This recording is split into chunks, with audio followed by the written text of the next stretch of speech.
तो मेरा ये मानना है कि किसी तरह से उसको डरने की ज़रूरत नहीं है, उसको धमकियों में आने की ज़रूरत नहीं है। और सनातनी इतने ज़्यादा हैं कि ऐसे लोगों को मुँह तोड़ जवाब दे देंगे, उसमें योगी बाबा को भी नहीं आना पड़ेगा। नहीं तो योगी बाबा के पास बुलडोज़र है और पूरी दुनिया जानती है कि वो किस मामले को लेकर बहुत फेमस है।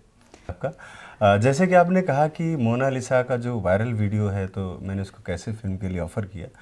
तो आपको बताना चाहूँगा कि दरअसल मैं सोशल मीडिया में कई दिनों से देख रहा था उसके वीडियोज़, और कुछ जहाँ भी जाओ तो मोनालिसा ही दिख रही थी। तो उसका एक ये भी वीडियो मैंने देखा कि वो फ़िल्मों में काम करना चाहती है।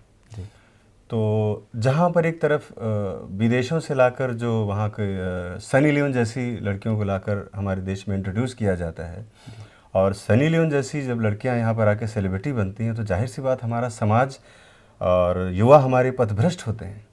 अगर वो सेलिब्रिटी बनेगी तो लड़कियाँ ही सोचती हैं हमारे देश की कि हम भी सेलिब्रिटी सनी लियोन के रास्ते पर चलकर बन सकते हैं।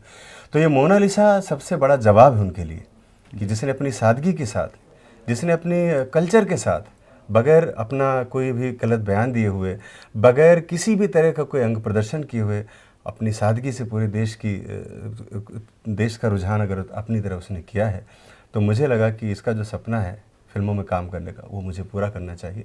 और मैंने ऐसी इच्छा व्यक्त की कि उसको मैं फिल्मों में लेकर आऊँ, ताकि गरीब तबके के लोगों को एक अच्छा मैसेज जाए, और हमारे जो युवा पथभ्रष्ट हो रहे हैं, खासतौर पर लड़कियाँ, उनको भी ये समझ में आए कि रील्स बनाने के लिए नेकेड होने की ज़रूरत नहीं है, गालियाँ देने की ज़रूरत नहीं है। सादगी भी बहुत बड़ी चीज़ है, जिसका एक मिसाल है वो मोनालिसा, और मैं उसको सपोर्ट करना चाहता हूँ, उसे आगे बढ़ाना चाहता हूँ। सर, उस लड़की के जो वीडियोस वायरल हुए हैं, उसके आंखों की चर्चा बहुत ज़्यादा होती है। हाँ जी, हाँ जी। तो उसे लेकर क्या लड़की के फर्स्ट लुक आपने देखा होगा, तो उसमें क्या लगा आपको? दरअसल देखिए, ये जो मीडिया में जो चीज़ें अभी चल रही हैं, ये चंद दिनों की होती हैं, और सिनेमा हमेशा के लिए होता है। अगर मैं कोई सिनेमा बनाऊंगा तो उसको बहुत सालों तक बाद भी देखा जाता है। तो आँखों से ही नहीं, उसकी स्किल्स भी है ठीक ठाक, और मैं उसको अभी पहले तो ट्रेनिंग दिलाऊंगा। अगर फिल्मों में वो तैयार होती है काम करने के लिए, तो उसको अच्छी से होमवर्क होगी, उसके बाद ही हम उसको पर्दे पर उतारेंगे। और खाली आंखों की खूबसूरती से नहीं, उसमें बहुत सारी चीज़ें और काउंट होती हैं, dialogue delivery, face expression, body language. तो इसमें सब पे भी काम करने की ज़रूरत है, क्योंकि वो बहुत गरीब घर की लड़की है और उसे इस बारे में कुछ अंदाज़ा नहीं है। लेकिन हाँ, वो कल्चर्ड है, इतना मैंने देखा कि तमाम तरह के उल्टे सीधे सवालों का जवाब भी बड़ी सादगी से दिया उसने। इसका मतलब वो समझदार है, वो चीज़ों को बहुत जल्दी कैच कर लेगी, मुझे ऐसा लगता है। अच्छा, कब उसे साइन कर रहे हैं और साइनिंग अमाउंट क्या देंगे उसे? देखिए, एक्चुअल में क्या है कि ये समय जो महाकुंभ में है, बहुत बड़ा पर्व है, आध्यात्मिक पर्व है। और मैं चूँकि खुद एक सनातनी और आध्यात्मिक हूँ, तो मैं नहीं चाहता था कि वहाँ पर कुछ इस तरह का माहौल बने, जहाँ पर हज़ारों लाखों सालों से जो साधु संत आए हुए हैं उतर कर धरती पर महाकुंभ में, तो उनकी गरिमा, उनको चीज़ों को भी ध्यान रखा जाए। तो मैं खुद नहीं चाहता था कि वहाँ जाकर किस तरह का मैं कुछ माहौल बनाऊँ। लेकिन इस सोशल मीडिया ने उस लड़की का भी जीना दुश्वार कर रखा है, उसे भागना पड़ा वहाँ से। तो मैं वैसे तो कल रहूँगा वहाँ पर, चूँकि मैं फैमिली के साथ जा रहा हूँ कुंभ स्नान के लिए।